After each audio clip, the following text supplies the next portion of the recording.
सुभाष चंद्र बोस की जयंती पर पश्चिम बंगाल के भाटपाड़ा में बीजेपी और टीएमसी के कुछ समर्थकों के बीच झड़प हो गई। बीजेपी सांसद अर्जुन सिंह ने बताया है कि वो वहां सुभाष चंद्र बोस की मूर्ति को माला चढ़ाने पहुंचे थे, जबकि टीएमसी का यह आरोप है कि वहां नगर निगम का कार्यक्रम चल रहा था, जिसमें अर्जुन सिंह ने जबरन घुसने की कोशिश की, जिस पर बवाल खड़ा हो गया, जिसके बाद बीजेपी और टीएमसी के समर्थक आपस में भिड़ गए। देखते ही देखते सड़क किसी रणभूमि में तब्दील हो गई। टीएमसी समर्थकों ने बीजेपी प्रदेश उपाध्यक्ष और बैरकपुर लोकसभा सीट से सांसद अर्जुन सिंह को घेर लिया और पत्थरबाजी करने लगे। ऐसे में बीजेपी समर्थकों ने भी दो हाथ करने में देर नहीं लगाई। इन हालात में पुलिस आगे आई और हंगामे को शांत करने में जुट गई।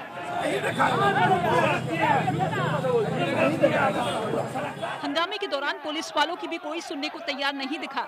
वो लोग गुस्से से इस कदर भर गए कि उन्होंने पुलिस वालों के साथ भी धक्का मुक्की की।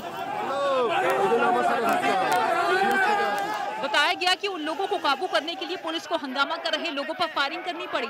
मैं भी मुझे भी माला देना था, तो वहाँ जाने के बाद पुलिस के सामने ही सब कुछ हो रहा था, तो मेरे ऊपर भी हमला हुआ। पुलिस वालों ने हंगामा कर रहे लोगों को शांत करने के लिए उन पर डंडे भी बरसाए।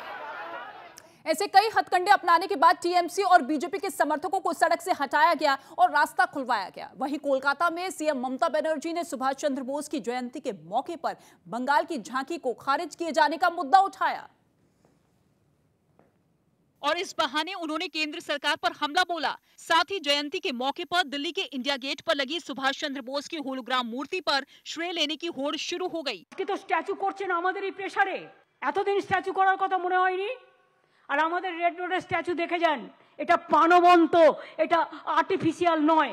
उंगली उठी तो बीजेपी भी जवाब देने में पीछे नहीं रही। बीजेपी आईटी सेल के प्रमुख अमित मालवीय ने ट्वीट कर ममता बनर्जी पर हमला बोल दिया। वहीं सुभाष चंद्र बोस के भतीजे अर्घेंदु घोष ने प्रधानमंत्री नरेंद्र मोदी के इस फैसले पर खुशी जाहिर की। I could never imagine this would happen. It's beyond my dreams. Holography एक डिजिटल तकनीक है जो कि प्रोजेक्टर की तरह काम करती है। इस तकनीक के जरिए तस्वीर को 3D आकार दिया जाता है, जिसके बाद वो तस्वीर एकदम असली जैसी दिखती है। और इसी तकनीक का इस्तेमाल करते हुए दिल्ली में इंडिया गेट पर प्रधानमंत्री नरेंद्र मोदी ने सुभाष चंद्र बोस की होलोग्राम प्रतिमा का अनावरण किया। नेताजी की 125वीं जयंती के मौके पर इस मूर्ति के जरिए उन्हें श्रद्धांजलि अर्पित की गई। लेकिन और रिमोट का बटन दबाकर इंडिया गेट के पास मौजूद छतरी पर होलोग्राम प्रतिमा का अनावरण किया।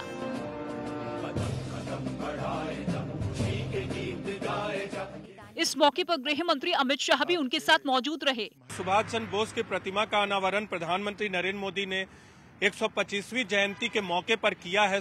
ये होलोग्राम प्रतिमा तब तक वहां मौजूद रहेगी जब तक नेताजी की ग्रेनाइट से बनी मूर्ति बन नहीं जाती।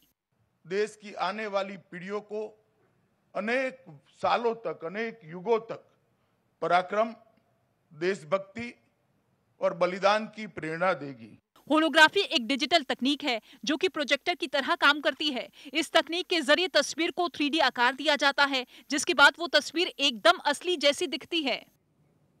लेकिन सुभाष चंद्र बोस की जो मूर्ति इंडिया गेट पर लगाई जानी है, उसके लिए काम शुरू हो चुका है। बताया जा रहा है कि नेताजी सुभाष चंद्र बोस की 28 फीट ऊंची प्रतिमा को इंडिया गेट के पास बनी छतरी में लगाया जाएगा, जो कि ग्रेनाइट पत्थर से बनाई जाएगी। और नेताजी की मूर्ति में इस्तेमाल होने वाला ये पत्थर तेलंगाना से आएगा।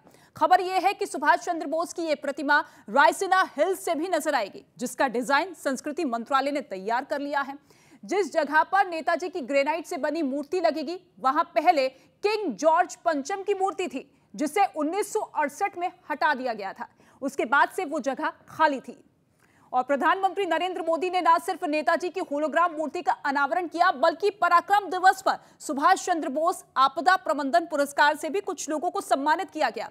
ये पुरस्कार उन लोगों और संस्थाओं में बांटे गए जिन्होंने साल 2019 से 2021 के बीच आपदाओं से जूझ रहे लोगों की मदद की थी।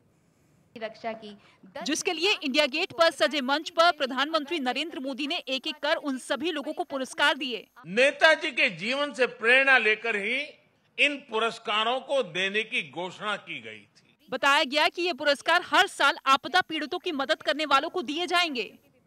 100 बात की एक बात यह कि नेताजी सुभाष चंद्र बोस को श्रद्धांजलि देने के लिए प्रधानमंत्री नरेंद्र मोदी ने गणतंत्र दिवस की शुरुआत 24 जनवरी के बजाय 23 जनवरी से यानी कि एक दिन पहले से करने का फैसला लिया। इसके साथ ही पीएम मोदी ने नेताजी की मूर्ति को इंडिया गेट पर लगाने की पहल की।